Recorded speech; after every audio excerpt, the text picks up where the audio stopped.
જે સુરત શહેર છે ત્યાં અત્યારે વહેલી સવારથી જે છે કાદળ ડિબાંગ વાદળો છે તે આકાશમાં છવાયા છે અને છૂટાછવાયા વરસાદ પણ થયો છે। ત્યારે જિલ્લાની વાત કરીએ તો જિલ્લાના જે ઉમરપાડા હોય કે ઓલપાડ હોય ત્યાં પણ જે છે માવઠું થયા છે, જેને લઈને ખેડૂતોની જે ચિંતા જે વધી છે અને જે રીતે સવારથી જે છે વાદળછાયા વાતાવરણ છે તેને લઈને એક તરફ શહેરીજનોને ગરમીથી રાહત મળી છે તો બીજી તરફ જે ખેડૂતો છે તેનો જે પાક છે તે પણ પાક નિષ્ફળ જવાની જે છે ભીતિ સર્જાઈ છે।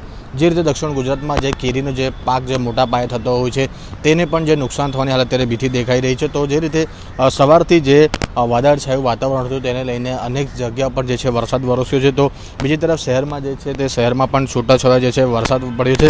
તો હાલ અત્યારે એક તરફ શહેરીજનો જે છે તે ગરમીથી જે આંશિક રાહત મેળવી રહ્યા છે, તો બીજી તરફ જે ધરતીપુત્રો જે છે ખેડૂતો છે તેમને આ માવઠાથી લઈને જે છે પાકને જે નિષ્ફળ જવાની છે પણ એક ડર સતાવી રહ્યો છે। કેમેરામેન સતીશ પાટીલ સાથે સુરજ મિશ્રા, લોકસત્તા જનસત્તા, સુરત।